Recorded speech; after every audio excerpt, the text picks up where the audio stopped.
बच्चों को दुआएं, बड़ों को सलाम। फ़िज़ा है मेरा नाम। You watching morning with Fiza 24 news पर। नाज़रीन, ये देखिए, अमेज़ोन को चलाने वाला जो बंदा था वो एक दुकानदार ही हुआ ना, और देखें अमेज़ोन चला रहा है। पहले छोटी सी दुकान चलाता था ना, देख लें। इसको कहेंगे यही कि वो एक दुकान चलाने वाला है। फिर अगर आप एप्पल का फाउंडर देख लें, वो क्या है, एक मोबाइल बेचने वाला कहलाएगा ना। क्या करता है वो? मोबाइल सेल करता है, मोबाइल बेचने वाला वो एप्पल का फाउंडर। मगर अब हमारे वहाँ आप ये देखें कितने लोग हैं कि वो बिज़नेस से डरते हैं, काम से डरते हैं, पैसा कमाने से डरते हैं, तालीम हासिल करने से डरते हैं, डिग्री भी लेते हुए उनको मुश्किल पड़ जाती है। उससे बेहतर तो देखें हमारा ये जो खान बाबा है, ये जो लाहौर में बैठे हैं लिबर्टी मार्केट में, वहाँ पे एक चाट की प्लेट बेचते हैं और छोटी सी दुकान है उनकी, वहाँ पर देख लें 5 से 6 लाख रुपए महीना कमा लेते हैं। लाख रुपए उनके सारे एक्सपेंस भी लगा दें, खाने पीने, ग्रॉसरी, सैलरी सबकी पे करके, बिजली पानी, तब भी उनके पास 5, 4, 3 ऐसे कुछ बचता तो होगा ना। कितना कमा रहे हैं एक छोटी सी जगह से। असल में क्यों कमा रहे हैं ये सारे लोग? क्योंकि लोगों ने शर्म नहीं की। शर्म की तो फिर आपके तो फूट गए करम। आपके आगे कोई भी काम, आपके रास्ते कहीं नहीं खुलने वाले। जो बंदा शर्म, अपनी अना, अपनी एटीट्यूड में बैठा रहे कि मैं इतनी पढ़ाई करके, इतनी डिग्री हासिल करके ये काम करूँगा, ये छोटा सा बिजनेस मैं खोलूँगा, ये मेरी वर्थ है, फिर वो कुछ नहीं कर सकता। होता क्या है, जब अपने बच्चों को, हम लोग तो यही कोशिश करते हैं ना, अच्छे से अच्छे बड़ी बड़ी यूनिवर्सिटी में जाके पढ़े, तालीम हासिल करे। हम अपनी ज़िंदगी की जो जमा पूंजी है, हम अपना जो एक शौक़ हमारा, पहनना ओढ़ना, ख्वाहिशें, हर चीज़ को मार के वो पैसा बचाते हैं, सेव करते हैं। किसके लिए? अपनी आगे औलाद के लिए, कि वो अच्छी तालीम हासिल कर लेगा, अच्छा कुछ खा लेगा, अच्छा कुछ पहन लेगा, उसकी तालीम पे लग जाएगा। मगर जब वो उसको तालीम दे देते हैं, अच्छी जगहों से पढ़ कर आ जाता है, या नहीं आता या वहीं रह रहा होता है मुल्क से बाहर, कोई भी कोई काम करने की कोशिश करता है, तो सबसे पहले मेरे पेरेंट्स को क्या कहता है, ये नहीं देखता कि पेरेंट्स ने कितने पैसे खर्चा किए मेरी तालीम पे। वो आगे से कहता है ये छोटा सा बिजनेस मैं करूँगा, अब्बू मेरे दोस्त क्या कहेंगे, ख़ानदान वाले क्या कहेंगे। एक पाकिस्तान आ गया और बाप ने कहा कि पैसे नहीं है, सारे पैसे तो मैं लगा चुका हूँ तुम्हारी तालीम में, या माँ ने कहा कि लगा चुके तो अब काम करो। तो आगे से नहीं, हम इतनी बड़ी डिग्री हासिल करके आया हूँ, मैं मुल्क के बाहर से आया हूँ, ठीक है, और उसके बाद मैं आके ये छोटी सी दुकान खोलूँगा, मेरी ये कोई इज़्ज़त है। शर्म कर करके ना, जिसने की शर्म उसके फूटे कदम। इस बात को दिमाग में बिठा लें कि जिसने काम करना होता है ना, वो कहीं से भी कर सकता है। एक दुकान खोल के, रेडी खोल के, या अपनी बाहर जाके अब अपने मुल्क में काम करें, कुछ भी करें। यार कितने बच्चे स्कॉलरशिप पे जाते हैं बाहर, अपनी फ़ीस खुद पे कर रहे होते हैं, काम कर रहे होते हैं, शर्म नहीं कर रहे होते हैं, अपने एक्सपेंस पूरे कर, स्टोर्स में काम करते हैं, गैस स्टेशंस में काम करते हैं, स्वीपिंग का काम करते हैं, तालीम के लिए यूटिलिटी स्टोर्स में काम कर रहे होते हैं, सब काम करते हैं, शर्म नहीं करते। तो मैं बताऊं, जो करते हैं मेरे भाई, जो मेरे बच्चे, वो कामयाब है, आज कुछ ना कुछ बन के बैठे। मैंने ये ऐसी मिसालें नहीं दी आपको एप्पल के फाउंडर की, अमेज़ोन के मालिक की। तो आप भी सोच को वसी करें, शर्म दूर करें और इरादे पक्का करें, और फिर ईमान अपना रखें अल्लाह ताला के साथ, फिर देखें कैसे रास्ते को। और अगर इंटेलिजेंट हैं आप, तो मैं आज आपको बताऊंगी कि अपनी स्कॉलरशिप कैसे हासिल कर सकते हैं। और फॉरेन यूनिवर्सिटीज़ में स्पेशली जो आपने ख्वाब देखे होते हैं कि वहाँ पे आपको स्कॉलरशिप्स कैसे मिलेंगी, उसके ऊपर बात करेंगे। मेरे पास ज़बरदस्त मेहमान मौजूद हैं, हरीम आरिफ, जो कि आपको बताएंगी कि आपने स्कॉलरशिप इंटरनेशनल यूनिवर्सिटीज़ में कैसे हासिल करनी है। अस्सलाम वालेकुम। वालेकुम अस्सलाम, हाउ आर यू? कैसी तबीयत है? अल्लाह का शुक्र, आप कैसी हैं? मैं आपके लिए तो बहुत ही डबल आपको मुबारकबाद दूंगी, क्योंकि एक तो आप हैं और हमारे साथ एक और मेहमान है जो आने वाला है। तो दोनों की आपको बहुत खैर मुबारकबाद, और बहुत खुश रहें, सेहतमंद रहें, इसी तरह लोगों की मदद करती रहें। कहते हैं ना, इस पोजीशन में आप जो अच्छा करते, जो रहनुमाई करते, जो गाइड करते, उसके बाद वही पे बैक आपको आपकी औलाद के ज़रिए आता है।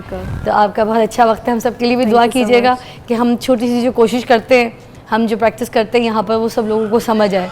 ऐसे ही है ना जी? बिल्कुल, इंशाल्लाह। तो हरीम जी, आते हैं अपने टॉपिक की तरफ, और हम ये पूछेंगे आपसे कि ये बताइए कि जो स्कॉलरशिप है ये कैसे मिल सकती है हमारे देखने वालों को, बच्चों को, और किस तरीके से इंटरनेशनल लेवल पे वो जाके पढ़ाई कर सकते हैं।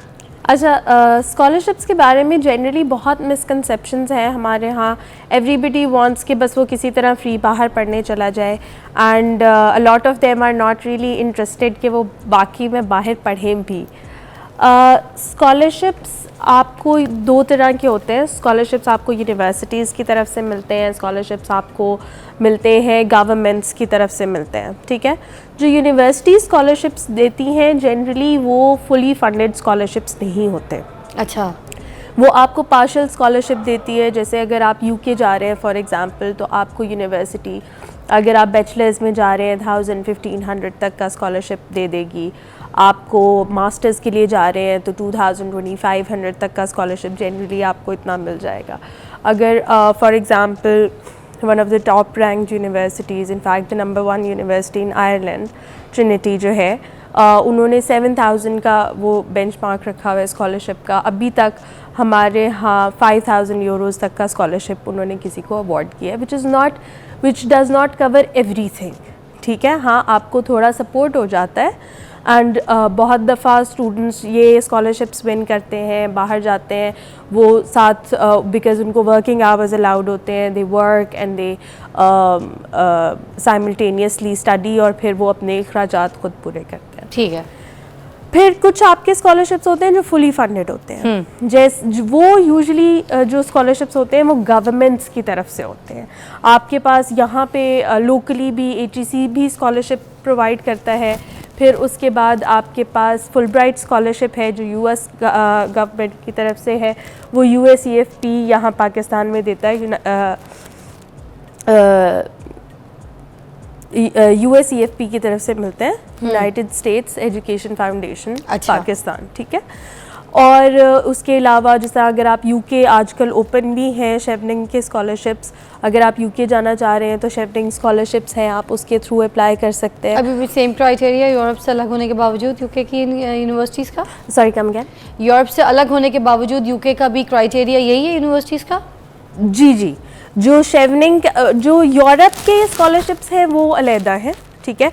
जिस तरह आप अगर जर्मनी जाते हैं तो डाड के स्कॉलरशिप्स हैं, वो आपको मिलते हैं, वो फुली फंडेड, वो इस तरह से होते हैं कि आपको एक मंथली स्टाइपेंड मिलता है अबाउट 930 अराउंड यूरोज़ का पर मंथ। अगर आप जो है वो 2 इयर्स डिग्री के लिए जा रहे मास्टर्स के लिए जा रहे हैं, और अबाउट 1300 पर मंथ मिलता है अगर आप डॉक्टोरल स्टडीज़ के लिए जा रहे हैं, PhD के लिए जा रहे हैं।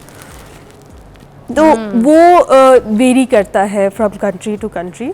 अच्छा, जो फुल ब्राइट स्कॉलरशिप है ये हासिल करना कितना मुश्किल है? It's very competitive. About 4000 students को वो देते हैं, और उसके अंदर आप क्लिनिकल मेडिसिन के अंदर they don't give full bright scholarship. उसके अलावा दे हैव अ लिस्ट कि आप इन यूनिवर्सिटीज़ में अप्लाई कर सकते हैं तो आपको जो है वो फुल ब्राइट स्कॉलरशिप मिलेगा। यूजुअली आपका फुल ब्राइट स्कॉलरशिप जो है वो टुवर्ड्स नवंबर ओपन होता है और फरवरी में उसकी डेडलाइन होती है। और ये वाले जो स्कॉलरशिप्स हैं, जैसे मैंने शेवनिंग कहा फॉर UK या फुल ब्राइट है फॉर US, इसमें अगर आप फॉर एग्जांपल इस साल अप्लाई करते हैं तो आप नेक्स्ट ईयर जाएंगे पढ़ने के लिए। अच्छा, क्यों? बिकॉज उनका जो सारा प्रोसेस है वो इस तरह से है कि अभी जो डेडलाइन गुजरी है 28 फेब थी 2024 में। उसके बाद once you have submitted your application and documents and everything, उसका रिव्यू होता है, रिव्यू प्रोसेस ख़त्म होता है सम टाइम इन जुलाई। इस तरह से साल बर्बाद नहीं हो जाता है स्टूडेंट्स के, like they are going for this scholarship and stuff for this studies, तो उनका साल एक वेस्ट तो होगा, because as per they plan कि उन्होंने ये काम इस क्राइटेरिया डेट तक कंप्लीट करना है डेडलाइन में, and then they have to join some company, father की कंपनी है, टेक ओवर करना है, कोई जॉब करनी है, किसी और जगह ट्रैवल करना है, मूव होना है, देन डोंट यू थिंक ये पूरा एक साल का वेस्ट है? तो पीपल लाइक तो वो उस पूरे साल में they should ideally get some work experience, कुछ पाने के लिए कुछ करना पड़ता है, दैट काइंड ऑफ थिंग। तो अगर आपको फुली फंडेड स्कॉलरशिप इस तरह से होता है कि आपकी ट्यूशन फीस उसमें कवर होती है, आपकी जो भी एकेडमिक बुक्स वगैरह होती हैं वो कवर होती है, आपका ट्रैवल अलाउंस उसके अंदर कवर होता है, लिविंग एक्सपेंसेस उसके अंदर कवर होते हैं। तो आपको ये सारा स्टाइपेंड मिलता है, तो it's very easy for you. हाँ, ये है कि उसकी कुछ रिक्वायरमेंट्स हैं, मतलब ये नहीं है कि आपने फुल ब्राइट स्कॉलरशिप लिया, आप US गए और वहीं रह गए, you can do that, you have to come back. हाँ, और आप वापस आके पाकिस्तान में सर्व करेंगे जितनी आपकी ड्यूरेशन थी इसकी कोर्स की, मतलब अगर आपने 2 साल का कोर्स किया है तो आपके लिए मैंडेटरी है कि आप वहाँ से अपनी होम कंट्री में वापस आएंगे, इन दिस केस पाकिस्तान में आप वापस आएंगे, वापस आए। और उसके बाद आप कितने time 2 period के साल लिए? 2 साल एटलीस्ट पाकिस्तान में सर्व करेंगे। अच्छा, और आप फुल ब्राइट जब स्कॉलरशिप के लिए अप्लाई करते हैं, जब आप वो विन करते हैं, आप HEC के साथ एक बॉन्ड साइन करके उसके बाद जाते हैं।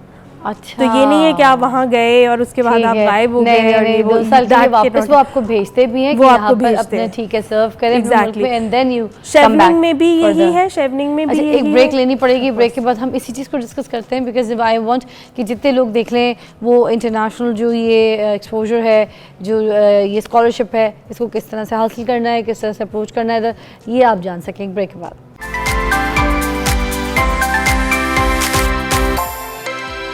Welcome back. मेरे साथ हरीम मौजूद हैं और बता रही हैं कि स्कॉलरशिप इंटरनेशनल लेवल पे आप कैसे हासिल कर सकते हैं और कौन कौन सी ऐसी यूनिवर्सिटीज़ हैं जो क्या प्लान दे रही हैं और क्या फैसिलिटेट कर रही हैं स्टूडेंट्स को। तो मेरे पास हरीम है। हरीम, क्या बता रही थी आपके फिर 2 साल सर्व करना है हमने यहाँ पे, वापस यूनिवर्सिटी जो है वो भेज देती है, उसके बाद फिर क्या प्रोसेस है? नहीं, आपकी एक दफ़ा स्टडीज़ ख़त्म हो गई, then you have to return to your home country. आप अपने जो पाकिस्तान वापस आएंगे, आकर पाकिस्तान में सर्व करेंगे। जिस तरह शेवनिंग है, जैसे कि अगर आप फॉर एग्जांपल नहीं सर्व कर रहे यहाँ आकर, इन योर अब वहीं रहना चाहते हैं, तो वहीं काम करना तो चाहते आप हैं, वो पेमेंट कर दें जो स्कॉलरशिप की अमाउंट है।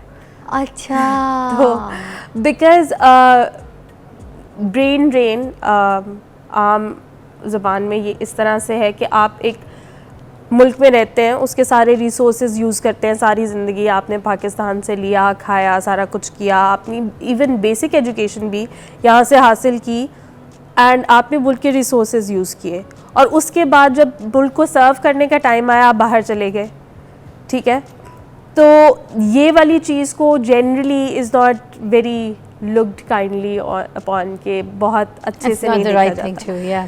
तो इस वजह से जैसे कि अगर आप ये कर रहे हैं, अगर आप स्कॉलरशिप ले रहे हैं, इवन अगर आप USA या UK से भी स्कॉलरशिप ले रहे हैं, जहाँ से भी ले रहे हैं, आपको वापस अपनी कंट्री में आकर कम से कम कुछ टाइम सर्व करना चाहिए कि आप कंट्री को पे बैक करें जो 2 साल का कंट्री से लिया है। एग्जैक्टली, तो that's how it is. Very nice, very nice, ये तो बहुत अच्छी बात है। अच्छा, मुझे बताइएगा जैसे हार्वर्ड यूनिवर्सिटीज़ वगैरह हैं, उनके बारे में मैंने सुना है कि वो जो है पूरे पाकिस्तान में से साल में कोई एक बच्चा उठाते हैं, is that right? Not exactly, but ये मतलब कोई हार्ड एंड फास्ट रूल नहीं है। स्कॉलरशिप्स उनके भी होते हैं, अगेन वो पूरे फुली फंडेड स्कॉलरशिप्स नहीं होते, उसकी एक अमाउंट होती है, अब टू $10,000 की अमाउंट होती है जो वो देते हैं इन स्कॉलरशिप, बाकी you have to manage yourself, so that's how it is. अच्छा, इंटरनेशनल जो कौमी बैनुल-अक़वामी लेवल पर ये जो वज़ाइफ होते हैं, इसकी एप्लीकेशंस का क्या सही तरीक़ेकार है, वो बताएंगे ज़रा अपने स्टूडेंट्स को? अच्छा, हम बेसिकली ना पढ़ना नहीं चाहते, हम रिसर्च नहीं करते, हमें लगता है कि बस अच्छा ये एप्लीकेशन फॉर्म है, इसे फिल कर दें एंड दैट्स इट। हालांकि हर वेबसाइट पे जब आप एप्लीकेशन फॉर्म के लिए जाते हैं, एलिजिबिलिटी क्राइटेरिया गिवन होता है उनका।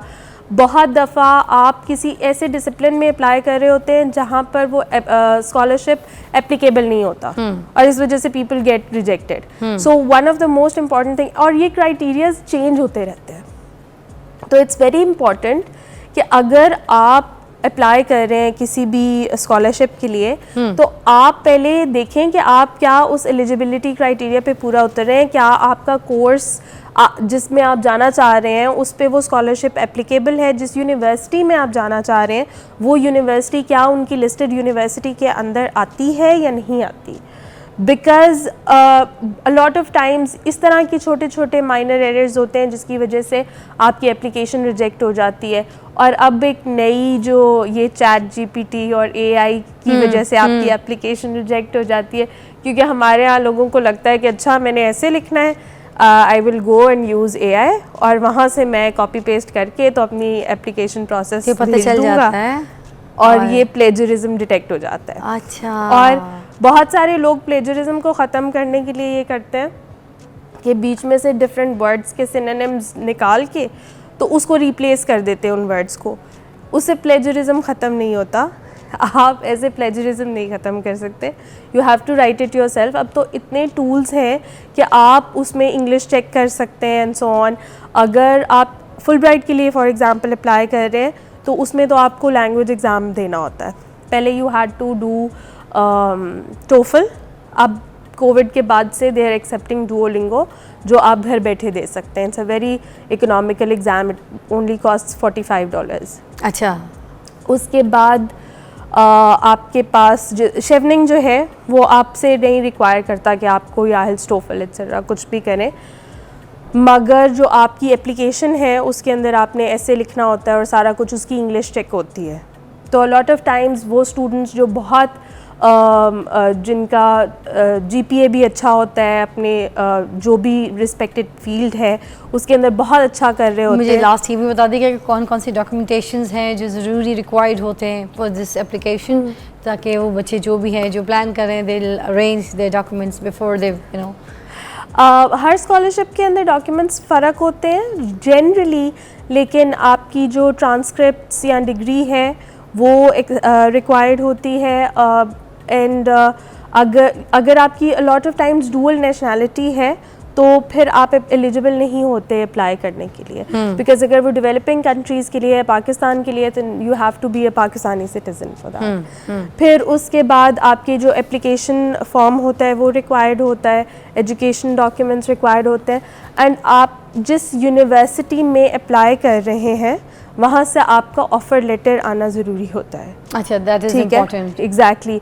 और समटाइम्स आपको कंडीशनल ऑफ़र लेटर आता है कि आप ये criteria you have to meet, तो उसके बाद दे विल एक्सेप्ट यू। तो वो क्राइटेरिया आपको मीट करना होता है and then you submit that proof for that. Thank you so much Hareem, आपने हमें बहुत अच्छा गाइड किया। जो चाहता है अपनी स्कॉलरशिप के लिए प्लान कर रहा है, मुल्क से बाहर बैनुल अक़वामी सतह पर जाकर अपनी तालीम को हासिल करना चाहता है, डिग्री लेना चाहता है, तो वाई नॉट। इस प्रोग्राम के ज़रिए हमने आपको बहुत सारे आइडियाज़ दिए, तरीका बताया, डॉक्यूमेंटेशन का भी बताया, एप्लीकेशंस का बताया, तो फिर तैयारी कीजिए, देर किस बात की। Take a break.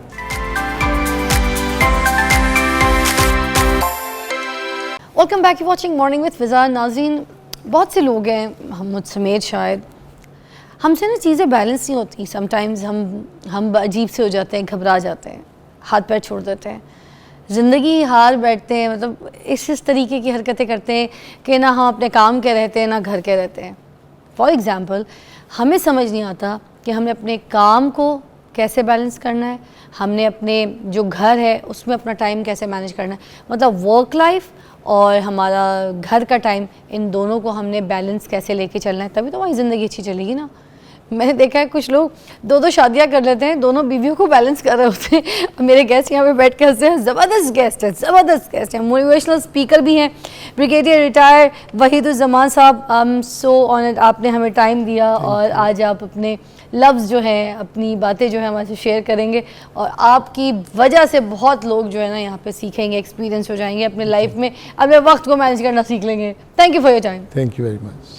जी, तो सबसे पहले मुझे यही बताइएगा कि काम और ज़िंदगी का जो तवाज़ुन है उसको हमने कैसे मैनेज रखना है, बैलेंस रखना है sir, please. Thank you very much जी। काम जो है वो तो करना ही होता है, और ये तो अज़ल से कर रहे हैं जब से दुनिया बनी है, ऐसे ही है।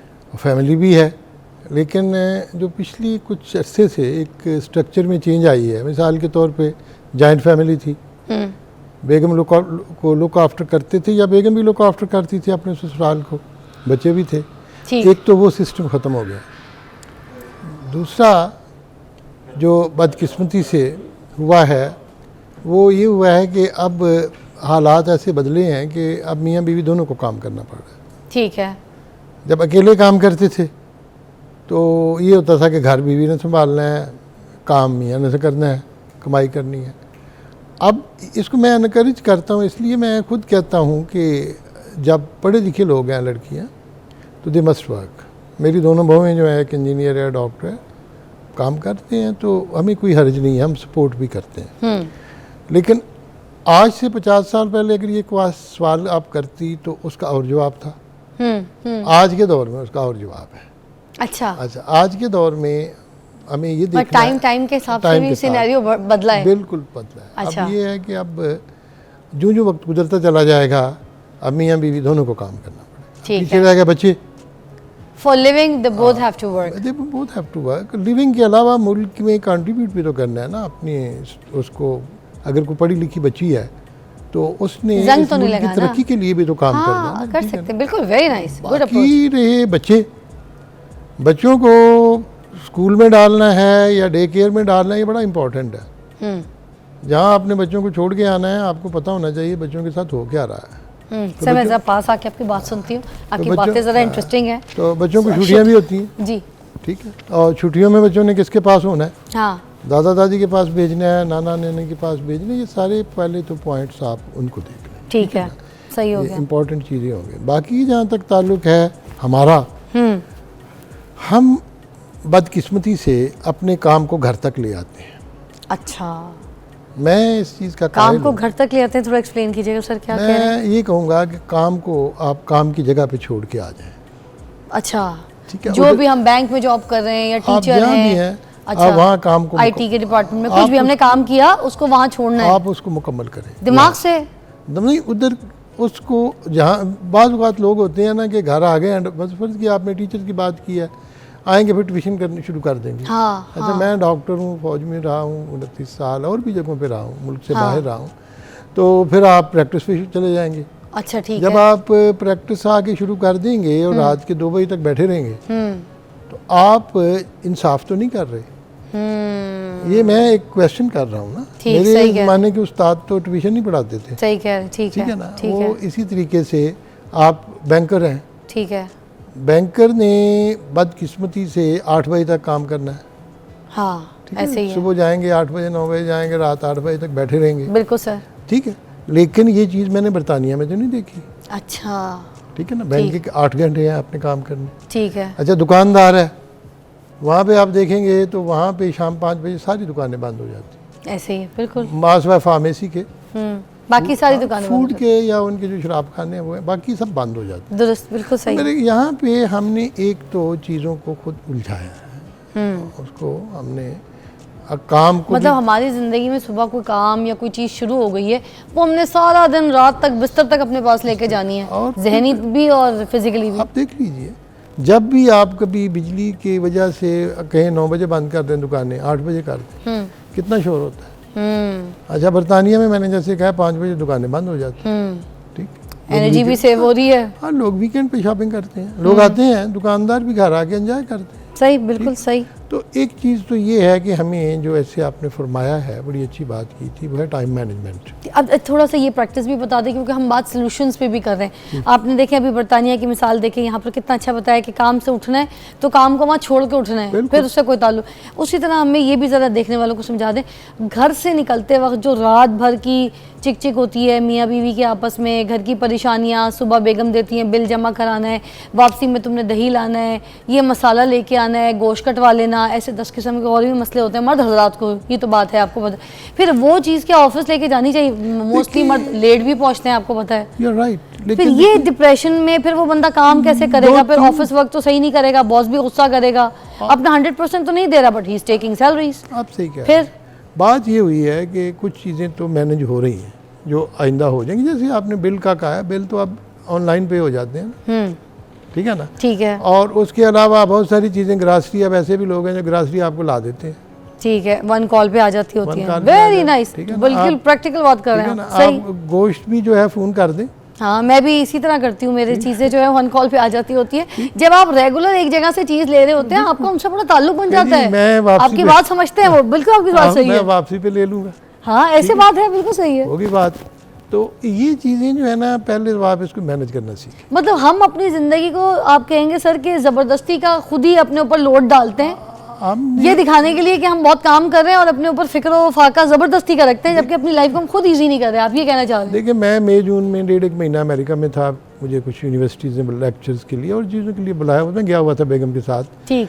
अच्छा वहाँ मेरा 8वां 9वां विज़िट था अमेरिका का। बरतानिया के मेरे 10-12 विज़िट होंगे, वहाँ रहा भी हूँ, जवानी भी वहाँ गुजारी है। ठीक। यूएई में मैं 10 साल रहा हूँ। ठीक है। असल में हम लोग डिसऑर्गेनाइज्ड हैं, हम ऑर्गेनाइज्ड हैं ही नहीं। अगर ज़रा सा हम ऑर्गेनाइज्ड हो जाएं, जैसे मैंने अर्ज़ किया है, हम इन चीज़ों की ढूंढें, जैसे बिल किससे देने हैं, इंटरनेट पे बैठना है, कैसे पे करना है, कैसे हमने, तो आपको ना लंबी चौड़ी कतारों में खड़े होने की ज़रूरत पड़ती है, ठीक है, ना आपके जो मार्केट है वहाँ रश पड़ेगा।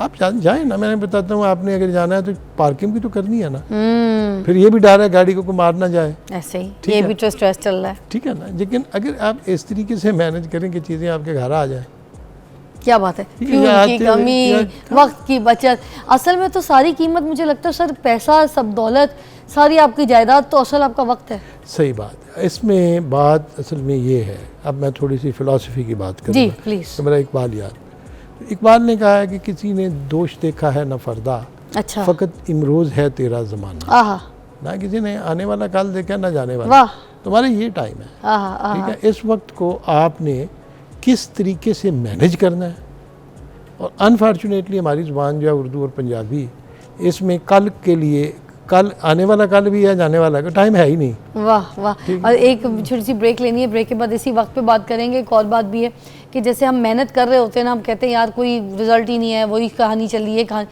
जो पिछला वक्त गुजर गया ना, तो हमें ये कहा गया, ये हमारे दीन में है कि जो वक्त गुजर गया वो छोड़ दें, आने वाला वक्त उससे भी बेहतर है, और इसका तो हमसे प्रॉमिस भी है। एक ब्रेक के बाद मिलते हैं।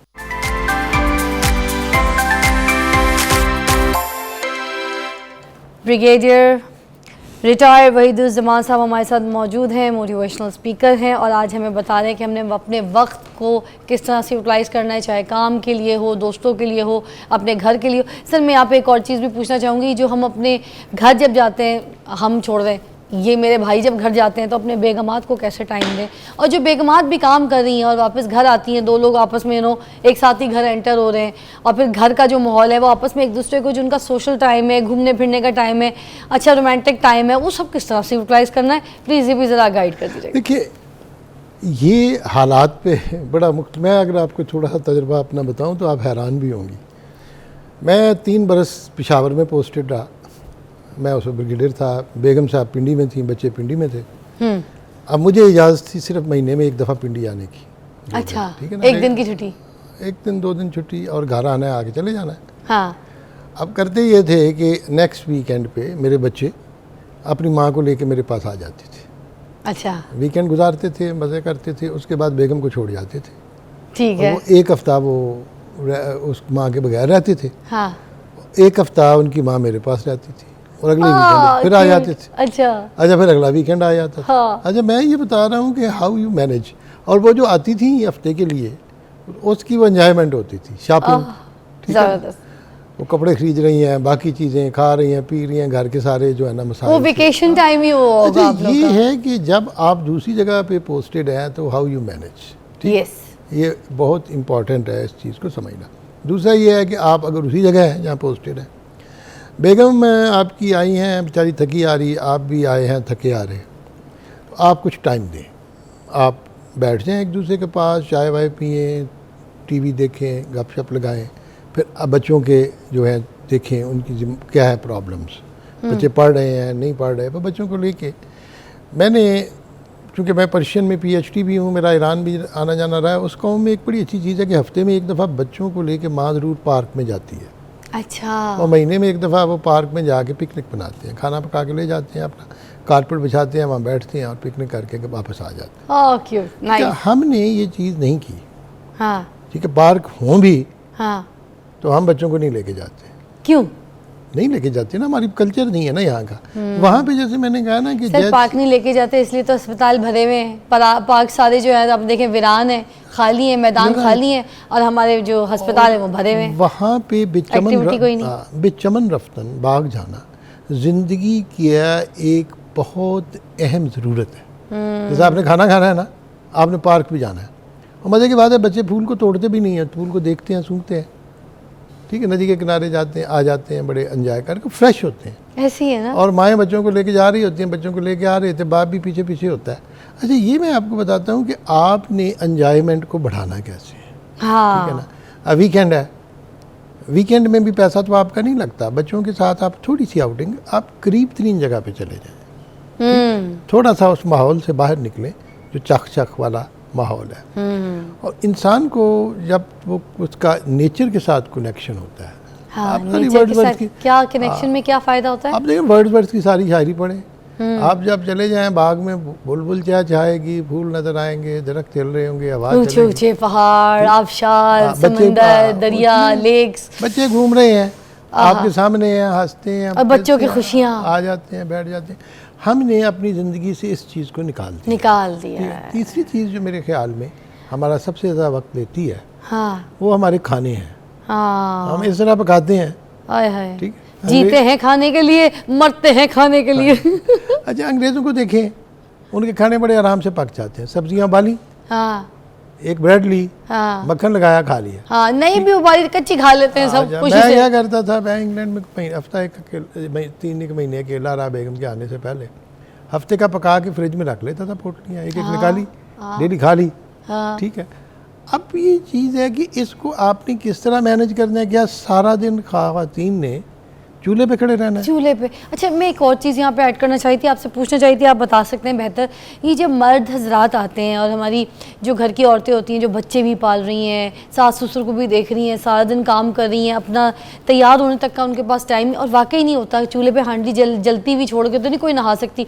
तो ये हम वैसे कह रहे होते हैं कि अपना ख्याल रखें, अपने आप को तैयार करके रखें, मर्द को लुभाएं, सज बन के रहें, तो आपका जो है ना मियाँ आपका ख्याल भी रखेगा, किसी और दूसरी औरत को देखे। भाई औरत को टाइम कहाँ मिलता है, सुबह से शाम तक तो चूल्हे में जुड़ी रहती है बेचारी, कभी किसी को खाना देना है, कभी बच्चों को देना है, कभी ससुराल। तो क्या मर्द जब काम से आता है तो वो भी किचन में थोड़ा आते के साथ ही बेगम की मदद नहीं कर सकता?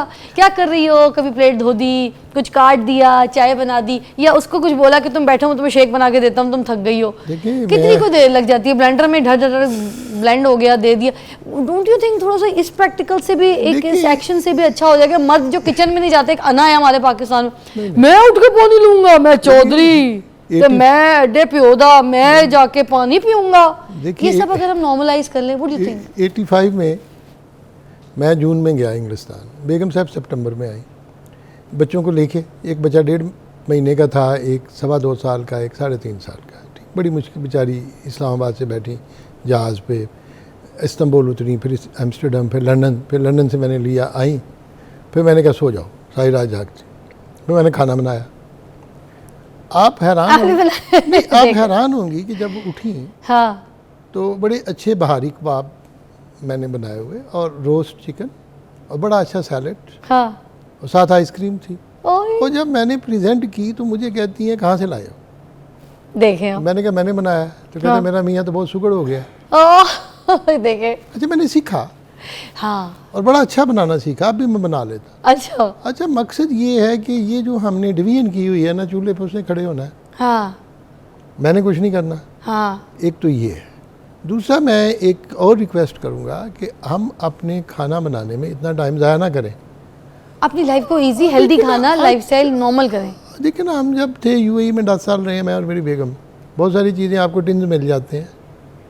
टिन्स खोलें, डालें, हाँ, गरम करें, खा लें, ऐसे ही। ठीक है ना। मगर वैसे मुझे लगता है कि हमने अपनी लाइफस्टाइल भी बहुत ख़राब कर ली है। ऐसे मुर्ग मुसल्लम, ऐसे पता नहीं भून के हांडियाँ सब्जियों का जो हम कचूमर निकाल के भून रहे होते तेल घी में, जो हमने अपनी सेहत कर ली है ख़राब। इसी वजह से शायद हम जो ऐसे खाने और इतने किचन में जो टाइम देते हैं, उसकी वजह से हम बीमार भी रहते हैं, सुस्त भी रहते हैं, काहिल भी रहते हैं, और हमारे अंदर हर वक्त जो है ना नींदें, खुमारियाँ चढ़ी रहती हैं कि भाई नहीं, एक बंदा कर रहा है काम, चलो करें, हम तो भाई लाश की तरह सो जाए। ये हमारे खानों की वजह से भी तो ऐसा। मैं डॉक्टर हूँ ना जी, हमने हमारे मुर्गन खाने जो है ना में मार रहे हैं। ब्लड प्रेशर भी इसी से होता है। सही जो मसाले डालते हैं उससे पेप्टिक अल्सर भी होता है। अच्छा, ये चीज़ें लोग नहीं समझते। ये दालें सब्जियाँ ये छोड़ दी हैं और इनकी बड़ी ज़रूरत है। और मेरे कहने का मतलब ये, आप अगर देखें कि आपका खाना कितनी जल्दी बन सकता है, बन सकता है जी। अच्छा, मैं घर के मामले में नहीं दखल देता, लेकिन बेगम साहब कीमा भून के रख लेती हैं, वो अंदर है फ्रिज में, फ्रीज़र में। वो जी आज करेले कीमा बनाना है, उधर से निकाला करेले बना लिए। Shortcut life, but this is how सारे कर रहे हैं, दिस इज प्रैक्टिकल। मैनेज नहीं किया चीज़ों को, ठीक है। और फिर फ्रेश खाना खाना है, फ्रेश रोटी लानी है, गर्मा गर्म। मैंने नहीं देखा ईरान में घर में कोई रोटी बनाता हो, सारे बाहर से, सारे नॉन वाइज से, ठीक है, ऐसे ही है। तो इस तरीके से अगर मेरे ख्याल के मुताबिक एक तो सोसाइटी को ऑर्गेनाइज होने की जरूरत है, दूसरा हमें इस चीज़ की एजुकेशन ज़रूरी है, टाइम को ऑर्गेनाइज करने की जरूरत है। तीसरी चीज़ ये है कि जब आप घर में आए तो चख चख बक बक जो है ना वो नहीं होनी चाहिए, और इसके ना होने की वजह होती है दोनों हाथों से ताली बजती है। सही। मेरी शादी को 43 ईयर्स हुए हैं, हमारी कोई ऐसी लड़ाई नहीं हुई, अल्लाह का शुक्र होती नहीं। और ना होने की वजह ये है कि अगर बेगम साहब को गुस्सा आए तो मैं चुप कर जाता हूँ, मुझे आए तो वो चुप कर जाती। हाउ यू कम्प्रोमाइज़, ठीक है, आप मुस्कुरा दें, आपको पता होता है कि अगला थका है, टूटा है, उसने क्या करना है, पानी का ठंडा गिलास दे दें, ठीक है। तो ये चीज़ें भी लोग सीखें। ये ज़रूरी नहीं है कि मुनाजरा करना है और बहस करनी है, बीवी ने एक बात कर दी आपने 10 करनी। अच्छा, ये चीज़ें भी सीखने की ज़रूरत है। और जब आपको प्लेयर मिलेगा आप अच्छी गुफ्तगू करेंगे, आप प्लेयर का आपको मोमेंट्स मिलेंगे अपने बच्चों के साथ, बेगम के साथ, तो डेफिनेटली हालात बदलेंगे। और दूसरे दिन जब आप वर्क एटमॉस्फेयर पे जाएंगे तो वहाँ पे भी आपका टाइम बड़ा pleasant. Sir thank you so much, time खत्म हो गया। मैं तो आपसे इतनी लंबी बातें करती है, इतनी अच्छी अच्छी बातें, और सबसे बड़ी बात आपने अपनी चीज़ों को एक्सपीरियंस अपनी लाइफ के साथ अटैच करके बताया, विच इज़ वेरी रेयर। लोग अपनी लाइफ एक्सपीरियंसेस नहीं बताते लोगों को, उस वो फलाना ये कर ले। भाई आपकी जो अपनी एक्सपीरियंस है पहले वो तो शेयर करें। आपने अपनी हर चीज़ के साथ अपने आप को जोड़ा, पीपल बहुत मुझे लगता है रिलेट होकर इस चीज़ को समझे होंगे। Thank you so much for your time sir. आपको फिर मधु करेंगे बहुत जल्दी इस प्रोग्राम में, आइएगा ज़रूर। और आप लोग इस चीज़ को गौर से समझ लीजिए कि तीनों चीज़ को आपने डिवाइड करना है, अपने दोस्तों का टाइम, अपने घर का टाइम और अपने काम का टाइम, हर एक को अलग अलग। और जैसे कि ब्रिगेडियर साहब ने कहा कि जो जहाँ पे काम करना है, जिस वक्त करना है, जब वहाँ से उठना है तो उसके खाते को बंद करके निकलना है, ताकि जब दूसरी सिचुएशन में आप जब जाएँ, अपनी किसी दूसरे इन्वायरमेंट में जाएँ, तो उधर हिसाब से ढल जाएं, ना कि पिछले का रोना रहो के तो अपना मुंह डिप्रेशन और हाथ पैर फुला के बैठे हो और अपना मुंह छुड़ा के बैठे हो। तो खुश रहिए, मुलाकात करते हैं एक ब्रेक के बाद।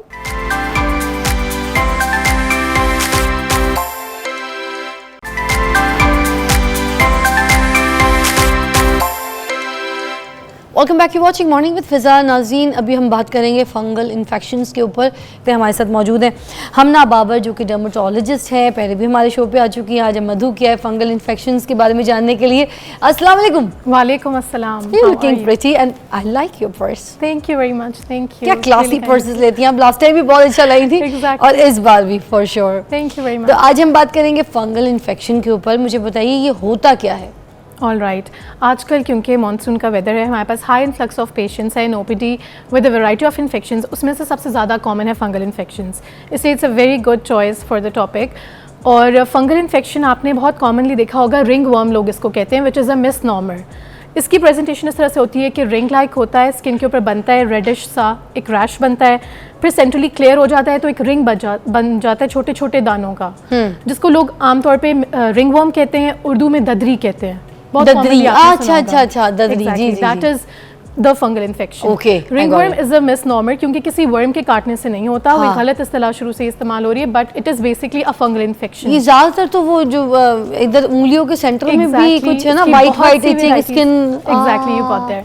बहुत सारी इसकी वैरायटीज़ हैं, टाइप्स हैं, बच्चों में, बड़ों में। बच्चों में बहुत कॉमनली आपने देखा होगा स्कैल्प पे यानी सर की जिल्द पे एक गोल ठप्पे की शक्ल में बाल गिरना शुरू हो जाते हैं, इन्फ्लेमेशन होती है, चिंग होती है, सेंट्रली ब्लैक ब्लैक डॉट्स बन जाते हैं, साथ ही बच्चों के कान के पीछे लम्प्स से बनना शुरू हो जाते हैं। और ये बहुत हाईली कंटेजियस होते हैं फंगल इन्फेक्शंस, इसीलिए पॉइंट ऑफ कंसर्न है। ये बढ़ता है, फैलता है? ये बढ़ता है, फैलता है, एक से दूसरे को ट्रांसमिट होता है। हम सारा डिटेल में डिस्कस करेंगे, इसकी टाइप्स भी, इसकी ट्रांसमिशन भी, कॉजेज भी, एंड देन प्रिवेंटिव मेजर्स और थोड़ी बहुत ट्रीटमेंट। तो बताइए ना फिर फंगल इन्फेक्शन के जो एग्जाम है वो कौन कौन से हैं? एग्जाम है, सबसे पहले अगर स्कैल्प पर है तो उसको टीनिया कैपिटिस कहते हैं। मैं ज़्यादा मेडिकल टर्मिनोलॉजी नहीं यूज़ करना चाहूँगी बिकॉज ऑब्वियसली नहीं, व्हाई नॉट, बल्कि आजकल तो दौर है, आपको पता है, आप एजुकेट करेंगी तो लोग होंगे, वरना समझ नहीं आती लोगों को। आपका ही काम है, आप बताएं, खुल के बताएं। Thank you very much.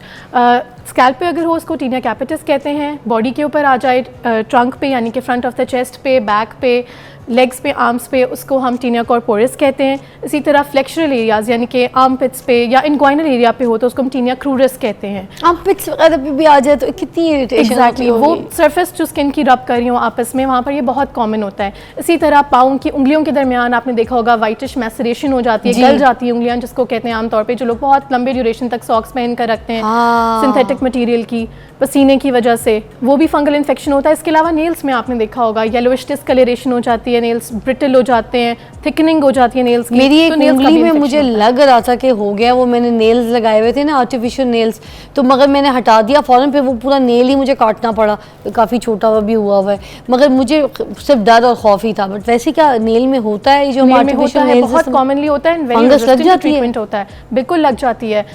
Nails को ज़्यादा मॉइस्ट रखने से भी और स्क्रैच करने से ऐसा एरिया जिस पे ऑलरेडी फंगल इन्फेक्शन चल रहा हो, इसीलिए ट्राई नॉट टू इच जहाँ पे भी अच्छा। फंगल इन्फेक्शन होता है, इस तरह भी स्प्रेड होता मगर है। मैं तो पूरा नाखून जड़ से कटा दिया, तो अब ठीक है वैसे, अब मुझे कुछ कोई है येलोइश डिस्कलरेशन तो नहीं है, अब नेल का कलर नॉर्मल है, हाँ। पेन तो नहीं है, नहीं, इट्स फाइन। वरना अगर होता तो उसका मतलब अगर है कि येलोइश डिस्कलरेशन होती, थिकन्ड हो रहा होता, ब्रिटल हो रहा होता, इजीली टूट जाता, तो फिर डेफिनेटली सस्पेशन था। तो ये जो हम आर्टिफिशियल नेल्स लगाते हैं, एक्रेलिक नेल्स लगाते हैं, नेल बस आर्ट, कि इनको रेगुलरली रिमूव करके नेल्स को क्लीन रखें और कट रखें, ट्रिम द नेल्स हाँ ना, रेगुलरली। देखें ना, अब मेरी बहनों For ने not for लगाना भी very, है, very हाई long. फैशन भी है, इंस्टा की रील्स, पोस्ट, पिक्चर्स जितनी भी होती हैं, Exactly. उनके कितने अच्छे लगते हैं नेल्स Acrylics. लगा के, दिल करता है बहुत अट्रैक्टिव तो लगते हैं, बट इसको एवरीथिंग विद कॉशन। 1 महीना लगा के फिर 1 महीना ऑफ कर दें, ऐसे चलेगा? या बट रेगुलरली हवा लगनी चाहिए आपको, बहुत ज़्यादा मॉइस्ट ना रहें। ऐसा नहीं है कि आपने हाथ धोए गीले रहें, एक्रिलिक्स के अंदर तो आपको पता है फिर वो मॉइस्चर अंदर रहता है। अच्छा अच्छा अच्छा अच्छा just clean them regularly, dry them अच्छा, इस एंड तरह डू से। Not share your nail cutters. Precautions में भी मैं बताऊंगी क्या क्या चीज़ें शेयर नहीं अपने करनी नेल चाहिए। कटर्स, नेल फाइलर्स शेयर नहीं करने, नहीं घर करना में भी एक जगह नहीं रखने के, सब आपस में अच्छा हर अच्छा, बंदा अच्छा। इंडिविजुअली रखे ताकि एक से Okay. दूसरे कोई बहुत इजीली स्प्रेड होते हैं। फंगल इन्फेक्शंस का यही है कि इनकी ट्रांसमिशन पर्सन टू पर्सन होती है, इवन पेट्स से होती है। अच्छा, ये इतनी जगह पे आपने फंगल इन्फेक्शंस का बता दिया, मुझे ये बताइए कि दांतों वातों में भी फंगल इन्फेक्शंस लग जाते हैं? ओरल मुंह के कैविटी के अंदर अंदर, होता है, दांतों के अंदर डेंटल केरीज एक डिफरेंट टॉपिक है, लेकिन मुंह के अंदर होता है। फॉर एग्जांपल टंग के ऊपर वाइटिश कोट आ जाता है, कैंडिडियासिस कहते हैं, वो भी फंगल वो भी इन्फेक्शन में फंगल आता होता है, है? वो भी फंगस के एक टाइप है। बड़ी डेंजरस चीज़ है। अच्छा, वो जो बाल चले जाते हैं, गिर जाते हैं, Exactly. वो तो कुछ और होता है ना, एलोपेशिया? एलोपेशिया एरियाटा, वो भी डिफरेंट टाइप्स हैं, लेकिन फंगल इन्फेक्शन भी बालों में हेयर लॉस का कॉज कराता है। छोटे बच्चों में अक्सर आपने स्कूल गोइंग बच्चों में देखा होगा कि एक को हुआ, साथ दूसरे क्लास वालों को हो गया, एक छोटे से स्पॉट से बाल चले जाते हैं, सेंट्रली ब्लैक डॉट्स होते हैं। एलोपेशिया एरियाटा जिसका आप मेंशन कर रही हैं, उसके अंदर वहाँ पर ब्लैक डॉट्स नहीं होते, ठीक। वहाँ पर वो ऑटो इम्यून होता है, तो वहाँ पर दोबारा रीग्रोथ नहीं हो रही होती हेयर की। लेकिन ये इन्फेक्शन की वजह से जाते हैं, वहाँ पे हेयर बहुत ब्रिटल होते हैं। अगर आपको हेयर पुल टेस्ट हम उसको करते हैं, वो करें तो बड़ी इजीली टूट जाता है बाल। और ब्लैक डॉट्स उस पैच के ऊपर होते हैं, इन्फ्लेम्ड होता है, प्लस उसके साथ एसोसिएटेड बच्चे के कान के पीछे जो है लिम्फ नोड्स एनलार्ज्ड होते हैं, लम्प्स होते हैं। अच्छा। ये काफ़ी कॉमन प्रेजेंटेशन है, और बच्चों को तब स्कूल नहीं भेजना चाहिए। अगर एक बच्चे को हो गया है तो just let him stay home for some time, जब तक वो कंटेजियस है। अच्छा, मतलब बाकी बच्चों की सेफ्टी के बहुत लिए इजीली ये स्प्रेड हो जाता है। हम तो ये कहेंगे ना कि नहीं, हमारे बच्चे की पढ़ाई डिस्टर्ब हो रही है, ये तो घर पे बैठ के क्या करेगा, इसमें कोई पूरे इतना स्कूल के बच्चों पेन की और हेल्थ यूं के नहीं लिए है, थोड़ा बहुत तो hazard। बेयर कर लेगा, घर बैठ के भी क्या करेगा, भेज दो। फिर ये बात है कि दूसरे बच्चों को लगेगी। दूसरे बच्चों को यार लगेगा। प्लीज़ ख्याल रखिएगा बहुत, देखिए सही वाले प्रिकॉशंस और पॉइंट्स बता रही हैं। तीसरा मुझे बताइए, स्विमिंग करते हैं बच्चे बिल्कुल, इस मौसम में, हमारे भाई हजरात बहनें भी बहुत ज़्यादा स्विमिंग वाला सीन ऑन हो जाता है, तो इसमें क्या होता है, फंगल इन्फेक्शंस लगने का चांस? बहुत ज़्यादा चांसेस होते हैं, इवन नॉट जस्ट स्विमिंग। वैसे जो भी चीज़ मॉइस्ट हो, B it because of excessive sweating, जैसा कि आजकल का वेदर है, ह्यूमिड वेदर, ये बड़ा फेवरेबल वेदर है for fungal growth. Fungus loves to grow in humid weather and at humid and moist places. Secondly, चाहे वो मगर चलो नहर में नहा रहे हैं बच्चे तो वहाँ तो लग जाए मानते, मगर क्या स्विमिंग पूल्स वगैरह में भी? अगर आप प्रॉपर प्रिकॉशंस नहीं ले रहे, अगर सेम लॉकर रूम में उसी बंदे ने कपड़े रखे हैं जिसको फंगल इन्फेक्शन था, तो उसने फोमाइट्स तो छोड़ दिए। हाँ। क्योंकि ये इसकी ट्रांसमिशन ह्यूमन टू ह्यूमन भी है। आपने किसी को फंगल इन्फेक्शन था, आपने उससे हाथ में ला लिया, क्लोज कॉन्टैक्ट से स्प्रेड होता है। अब हम सारी इसकी ट्रांसमिशन की तरफ चलते हैं कि कैसे कैसे ये स्प्रेड हो रहा है। जैसे फॉर एग्जांपल मैंने अभी आपको बताया, human to human close contact से हो रहा है, फिर एनिमल से भी होता है। पेट्स जो हम घर में रखते हैं, मेरी रिसेंटली कोलीग को, उसकी कैट को था फंगल इन्फेक्शन, तो उसने कैरी कर लिया। तो ये जानवरों में भी जल्दी लग जाता है, फिर जानवरों से हमें भी लग जाता है, इवन और इंसानों से जानवरों में भी। एग्जैक्टली बहुत ज़्यादा केसेस रिपोर्ट होते हैं बकरा ईद के बाद, क्योंकि वो एनिमल्स को हुआ होता है, बच्चे कैरी कर लेते हैं खेलते हुए। इवन बच्चे जो कॉमन टॉयज़ यूज़ कर रहे होते हैं, उस पर वो फोमाइट्स तो छोड़ देते हैं, वहाँ से कैरी कर लेते हैं। किसी को पाँव का फंगल इन्फेक्शन है, वो नंगे पाँव चल रहा है जिस एरिया से, अगर उधर कोई नॉर्मल स्किन वाला बंदा गुजरेगा, he can carry it. Even हम पब्लिक टॉयलेट्स यूज़ कर रहे होते हैं, हम स्पा जा रहे होते हैं, we do not make sure कि वो इंस्ट्रूमेंट्स जो वो यूज़ कर रहे हैं हमारे पास स्टेरिलाइज्ड है या नहीं। टॉवल्स घर में इजीली बड़ी बहनें शेयर कर लेती हैं, कपड़े शेयर कर लेती हैं, कजन्स आओ मैं तुम्हारा ड्रेस पहन लूँ, उससे बहुत इजीली ट्रांसमिट होता है। ऐसे जितना आपने मुझे डराया है ना इन सारी चीज़ों से, बस एक good ना तो मैं hygiene। किसी के घर पे जाके किसी के गिलास में पानी पी सकती हूँ, ठीक है, ना मैं किसी, अगर मैं मॉल वगैरह में चली गई ना मैं वॉशरूम यूज़ कर सकती हूँ, ठीक है। कोशिश करें इंडियन टॉयलेट यूज़ कर लें, मैं अगर तो अपने ज़्यादा घर बेहतर पे है या wash किसी के करके। घर पे मेरी चप्पलें उतार के नंगे पैर मैंने चल ली है तो ना तो मैं नंगे पैर चल सकती हूँ। मतलब मुझे किसी कर का जोड़ा नहीं छोड़ा इन्होंने। वैसे एहतियात ज़रूरी है, ये तो हमें वैसे भी हुक्म है कि एहतियात कीजिए, ठीक है। एक ब्रेक के बाद मिलते हैं।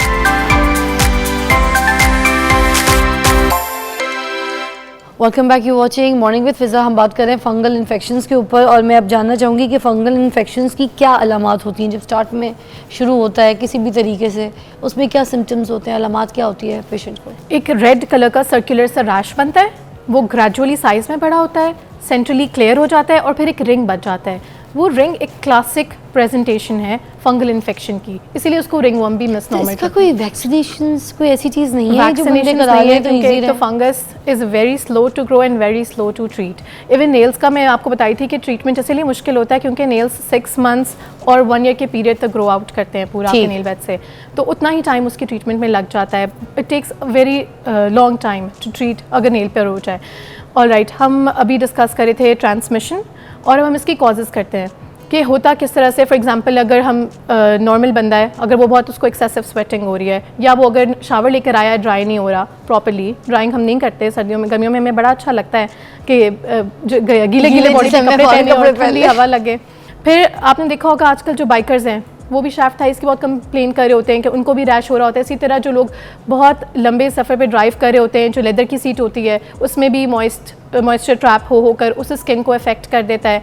इसी तरह जो लोग बहुत टाइट क्लोथिंग पहनते हैं, सिंथेटिक क्लोथिंग पहनते हैं जिसमें एयर पास नहीं होती, एयर पास नहीं होती, तो वो लोग ज़्यादा एट रिस्क हैं। प्लस बच्चे या वो लोग जो थोड़े ओबीस हैं, थोड़े ओवरवेट हैं। जो मेरे भाई अज़ा जब बाइक पे आते हैं तो सिंथेटिक मटेरियल के सॉक्स भी तो पहनते हैं, Exactly. उसमें भी तो एयर पास नहीं होती, उससे भी तो पाँव के जो फंगल है मेरे ख्याल से उसी वजह से होते हैं। बिल्कुल, for longer periods of time आपने पाँव में अंदर नमी, पसीना पसीजता रहता अंदर है, रिटेन रहता है, तो फंगस को बड़ा अच्छी जगह मिल जाती है जहाँ पे ऑयल भी और थोड़ा उसको लिपिड भी मिल रहा है, प्रोटीन भी मिल रहा है। तो अब आप देखें डर्मेटोलॉजिस्ट भी हैं, डॉक्टर भी हैं, क्यों ना आप इलाज भी बता दें। अब इसका क्या इलाज क्या करना है, एक टोटका बता दें, एक इलाज बता दें, रिलीफ का टोटका बता दें जिससे थोड़ी देर रिलीफ फौरन हो जाए।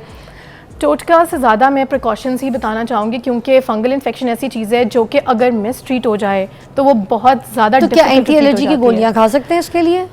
इट्स एलर्जी एज वेल ना, it's kind of allergy. Yes, no, it's itching भी होती है, इन्फेक्शन है, मगर इसमें इचिंग विचिंग भी तो होती है। इचिंग होती है, हम ज़रूर देते हैं एंटी एलर्जी उन सिम्टम्स के रिलीफ के लिए, बट इसका एक्चुअल ट्रीटमेंट है एंटी फंगल मेडिकेशन।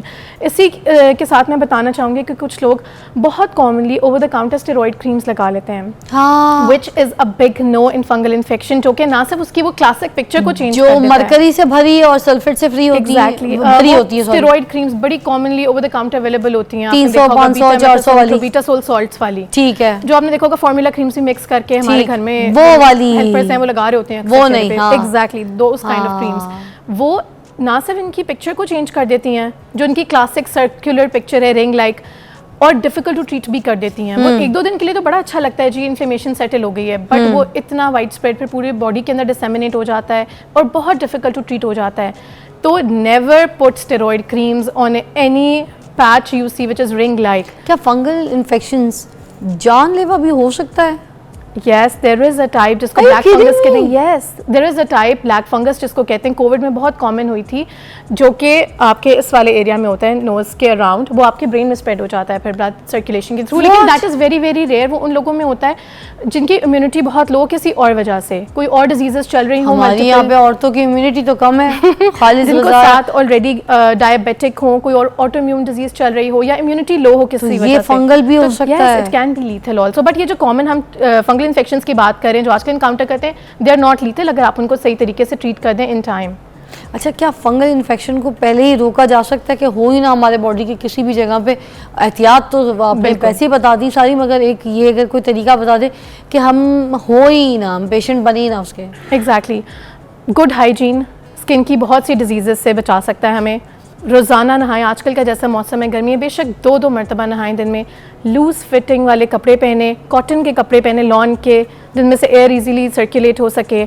इसके अलावा अगर आप स्विमिंग करने जा रहे हैं तो मेक श्योर करें कि आप पहले शावर लें, आफ्टर शावर लें। हमने लास्ट टाइम भी डिस्कस की थी उससे related precautions. Dry your self, body को मॉइस्ट ना रहने दें ज़्यादा देर। पसीने और गर्मी से जितना मैक्सिमम हद तक हो सकता है बचें। शेयर ना करें अपने टॉवल्स, अपनी पर्सनल क्लोथिंग, नील कटर्स। इवन अगर आप जा रहे हैं किसी अच्छे सैलून तो ये मेक श्योर कर लें कि उनके इंस्ट्रूमेंट स्टरलाइज्ड हैं। और ये भी बता दें कि ये कितना टाइम लगता है हील होने में अगर किसी को हो गया फंगल इन्फेक्शन और वो अपना इलाज भी करा रहा है तो इसका सेहतयाब होने में कितना वक्त लगता है? इसका जो ट्रीटमेंट है वो बेहतर है कि आप एक डर्मेटोलॉजिस्ट को ही दिखाएं। लोग ओवर द काउंटर फार्मासिस्ट से जो भी रैंडम क्रीम्स लेंगे उससे ये वर्सन होता है और हमें डायग्नोज और ट्रीट करने दोनों में मसला होता है। एंटीबायोटिक्स ना खाएं, वो भी खरीद के लोग खा लेते हैं। एंटीबायोटिक तो ऐसे जाके फार्मासिस्ट से ले रहे हैं यार, किसी भी चीज़ के लिए। पेशेंट्स आके कह देते हैं कि ये वाली लिख दें आप। वो खुद ही डॉक्टर है, अपने मुंह भोले डॉक्टर। तो ये चीज़ें नहीं है और दिखाना चाहिए। और कितने दिन तक ठीक हो जाता है? दिखाएं। और अगर तो माइल्ड है, अगर थोड़ा बहुत डिपेंड करता है ऑन द एरिया इन्वॉल्व्ड। अगर वो थोड़ा है तो सिर्फ हम टॉपिकल एडवाइस कर देते हैं, यानी कि सिर्फ क्रीम से आप उसको 2 to 4 वीक्स में मैनेज कर सकते हैं। अगर वो वाइड स्प्रेड होता जा रहा है तो it can take 4 to 6 weeks also. और नेल्स के लिए तो 6 वीक्स मिनिमम है कि हम दे रहे होते हैं और उसमें ओरल लाजमी देनी पड़ती है नेल में। बाकी है कि अगर थोड़ा सा पैच आपको नज़र आया आप फ़ौरन डॉक्टर को विजिट कर लें तो सिर्फ आपको क्रीम दे देंगे वो for 2 to 4 weeks. Thank you so much Amna, बहुत बहुत शुक्रिया, बहुत अच्छा गाइड किया आपने हमें। फंगल इन्फेक्शन से बचिए, अपनी स्किन को बचाइए, अपने बच्चों को बचाइए, अपने सर से लेके पाँव के नाखून तक, अंगूठे तक। आपने सुन लिया, फंगल इन्फेक्शन अगर घेर लेता है आपके जिस्म में, जगह बना लेते हैं तो आपसे दूसरे लोग भी मुतासर हो सकते हैं। और अगर आपके बच्चों में किसी को हो गया तो उनको स्कूल मत भेजें कुछ टाइम के लिए, जब तक कि उनकी हीलिंग चल रही है, उनकी ट्रीटमेंट चल रही, ताकि बाकी बच्चे मुतासर ना हो। अगर आप अपने बच्चों का ख्याल रखते हैं तो आपने दूसरों का भी ख्याल ज़रूर रखना है, क्योंकि इंसानियत से बढ़कर कोई रिश्ता नहीं होता। एक ब्रेक के बाद मिलते हैं।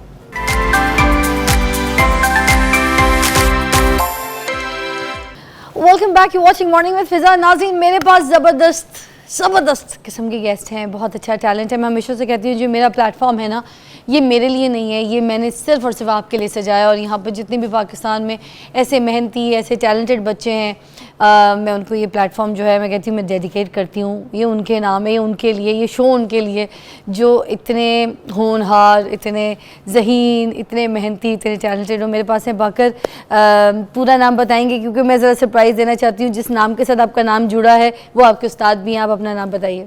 मेरा पूरा नाम बाकर अली राहत है। बाकर अली राहत इनका नाम इसलिए नाज़रीन क्योंकि राहत फ़तेह खान साहब इनके असली उस्ताद हैं। लोग तो कह देते हैं ना ये मेरे उस्ताद हैं, मैं इनका शागिर्द, असल वाले उस्ताद हैं इनको। और सही टीचिंग, सही शागिर्दी जो है इनको हासिल है। तो ये बताइए कि गांडा बांदी सब कुछ हुई थी आपकी? हाँ जी, ये ब्लैक धागा बांधा है उस्ताद जी ने। है दिखाएं जरा सामने कैमरे में करके। ये उन्होंने अपने हाथों से बांधा है आपको। हाँ जी। और सही वाली शागिर्दी आपको, सही इल्म जो है वो दे रहे हैं। हाँ जी, है ना जी। तो मुझे बताइए कि कितना टाइम हो गया आपको राहत फ़तेह खान साहब से सीखते हुए? उस्ताद जी से मैं 1.5 साल हो गया प्रॉपर्ली सीख रहा हूँ। 1.5 साल से। और कितनी देर तक की क्लास होती है आपकी जो आप सीख रहे होते हैं? ये क्लास तो टाइम टेबल इसका कोई नहीं होता, ये सारी रात भी चलती है जब तक उस्ताद फ्रेश बैठे हैं तो रियासत है। हाँ जी। और आप जगह नोट्स उनके साथ रह के उनकी सारी जो वो अपनी सिंगिंग में पोजीशंस जो बनाते हैं, जहाँ पे वो सुर लगाते हैं, वो सारा देख के then you do your practice, फिर उनको सुनाते हैं। हाँ जी, ऐसा ही है? वैसा ही है। डांटते हैं, गुस्सा करते हैं, ये प्यार से समझाते हैं कि चलो तुम? उनका तरीका बहुत अच्छा है समझाने का, वो प्यार इतना करते हैं कि हम बता नहीं सकते। मैंने क्योंकि खुद राहत फ़तेह खान साहब के साथ अपनी ज़िंदगी का पहला गाना गाया था, उन्होंने मुझे गवाया भी था, सुबह की फ़िज़ा। और इतना प्यार, इतनी मोहब्बत के साथ मैं आपको बता नहीं सकती। इसलिए मैं खुद, अगर मैं तो क्या सबके सब पाकिस्तान में राहत फ़तेह खान साहब जो किसी तारुफ के मोहताज नहीं है, उनके शागिर्द आज हमारे साथ मौजूद हैं और हम इनसे सुनेंगे। सबसे पहला गाना तो आप मुझे सुनाएंगे राहत फ़तेह खान साहब का, उसके बाद फिर हम आगे चलते रहेंगे और सिंगर्स के भी सुनेंगे क्योंकि आपका टैलेंट है। हो जाए जी। तेरे बिन जिया जाए ना, तेरे बिन जिया जाए ना, तेरे बिन चैन आए ना, तेरे बिन चैन आए ना, तेरे बिन जिया जाए ना, तेरे बिन जिया जाए ना। जादू भरी आँखों से, जादू भरी बातों से तूने ये दिल चुरा लिया। जादू भरी आँखों से, जादू भरी बातों से तूने ये दिल चुरा लिया। चंद मुलाकातों में, चांदनी रातों में मुझे अपना बना लिया। किसी और का अब तो नाम लिया जाए ना, तेरे बिन जिया जाए ना, तेरे बिन जिया जाए ना। अरे वाह, नुसरत खान साहब का एक सुनेंगे, उस्ताद साहब का, मेरे रश के कमर। हो जाए जी। मेरे रश के कमर तूने पहली नज़र, मेरे रश के कमर तूने पहली नज़र, जब नज़र से मिलाई मज़ा आ गया। मेरे रश के कमर तूने पहली नज़र, मेरे रश के कमर तूने पहली नज़र, जब नज़र से मिलाई मज़ा आ गया। जब नज़र से मिलाई मज़ा आ गया। बर किसी गिर गई काम ही कर गई, बर किसी गिर गई काम ही कर गई, आगे ऐसी लगाई मज़ा आ गया। मेरे रश के कमर। आहा, एक और इसका वो वाला, बेहिजाबा ना वो सामने, बेहिजाबा ना वो सामने आ गए, बेहिजाबा ना वो सामने आ गए। सुर्ख आरिज हुए अबलू की बात पर, सुर्ख आरिज हुए बसलू की बात पर, उसने शर्मा के मेरे सवालात पर, उसने शर्मा के मेरे सवालात पर, ऐसे गर्दन झुकाई मज़ा आ गया। मेरे रश के कमर। वाह जी, बाकी तुम कितने होनहार मजे से गा रहे हो, और मुर्गियां तो ऐसे लगा रहे हो जैसे लहरों को पार कर करके निकले जाए। ये हमें गॉड गिफ्ट होता है और कुछ उस्तादों से सीखना पड़ता है। अच्छा। और ये उस्ताद राहत साहब का मैं बहुत शुक्रिया गुजार हूँ कि उनकी वजह से आज इधर भी मुझे मौका मिला है। वाह, और तुम बहुत आगे जाओगे। कहीं लिख लो, कहीं लिख लो, मोबाइल पे नोट्स पे लिखो, तुम इतना आगे जाओगे कि तुम हाथ नहीं आओगे। क्योंकि देखिए, ईंट उठाओ सिंगर निकलता है, मगर हर सिंगर बाकिर नहीं निकलता। एक ब्रेक के बाद और गाने सुनेंगे, स्टे ट्यून।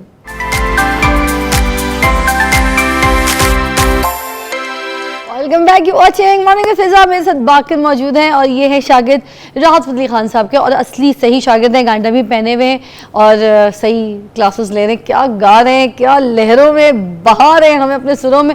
तो हो जाए, यहाँ पर मेरा एक बहुत ही फेवरेट सिंगर है, सबका फेवरेट सिंगर है सज्जाद अली। तो सज्जाद अली साहब का एक गाना रावी अगर आप सुना दें। जी।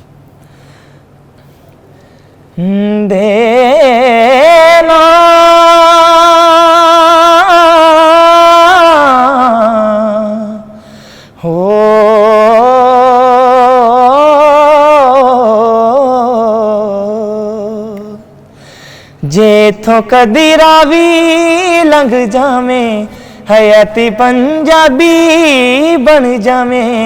मैं बेड़ियां हजार तोड़ लां, मैं पानी विचों सा निचोड़ लां।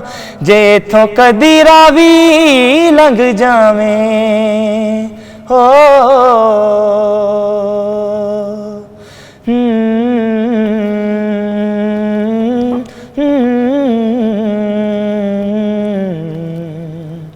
है कैसी मजबूरी हो गई के सजना तो दूरी हो गई, के वेले आदे नाल वगदी ए जिंद कदों पूरी हो गई।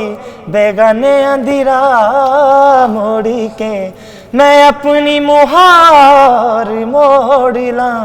जेथों कदी रावी लंघ जावे, हयाती पंजाबी बन जावे। मैं बेड़ियां हजार तोड़ लां, मैं पानी विचों सा निचोड़ लां।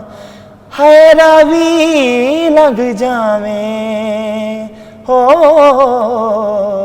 वाह लड़के, बड़े माशाल्लाह बहुत अच्छा गाते हो, बड़ी प्यारी आवाज़ है तुम्हारी, तुम्हें पता Thank you, है। thank you. अच्छा एक और मेरे बड़े फेवरेट हैं, जी, जी। मेरे क्या फिर वही बात, सबके फेवरेट शफ़क़त अमान साहब, उनको नहीं गाओगे तो इंसाफ नहीं होगा, जी जी है ना। ये ऐसे लोग हैं ना जिनकी बड़ी खिदमत है, इनको जब गाना है तो फिर पढ़ तो गया, अब गाना पड़ेगा चलो जी। शफकत अमानत का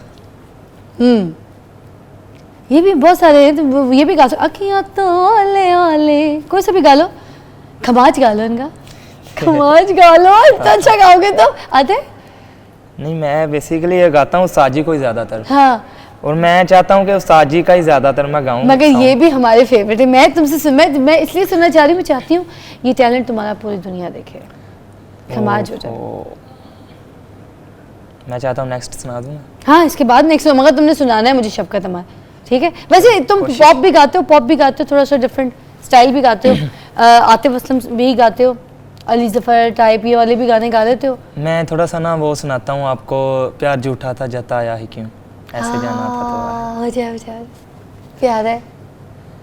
प्यार झूठा था जताया ही क्यों, ऐसे जाना था तो आया ही क्यों, वाह। ऐसे जाना था तो आया ही क्यों, सितमगर तू जरा और सितम कर दिया, आजा बेवजह सा ये रिश्ता खत्म कर दिया, ओ बेदर्दिया यार बेदर्दिया, ओ बेदर्दिया यार बेदर्दिया, ओ बेदर्दिया, ओ। मेरे पास तुम हो का टाइटल, मेरे पास तुम हो कभी कभी ये मुझसे है, वो बोला उस्ताद जी का। मेरे पास तुम हो का टाइटल वो तो गाया भी राहत फ़तेह हाँ खान जी, वो साहब ने। सुनाता हूँ। हो जाए प्लीज।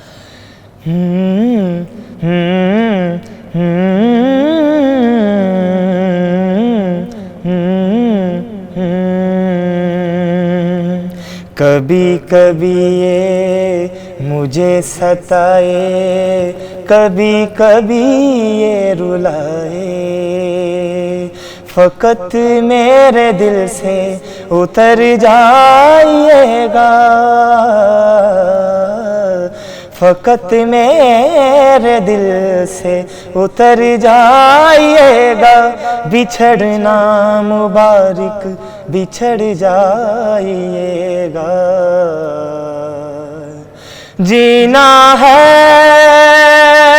तेरे बिना, जीना है तेरे बिना, जीना है अब मुझको तेरे बिना। हाँ बाबरी चकोरी करे, बाबरी चकोरी, बाबरी चकोरी करे, दुनिया से चोरी चोरी चंदा से प्यार, बाबरी चकोरी, ऐसे में आके सनम दिल में समा जा, अब तो आ जा, ऐसे में आके सनम दिल में समा जा, अब तो आ जा, देख देख राह तेरी मैं तो हुई बेकरार।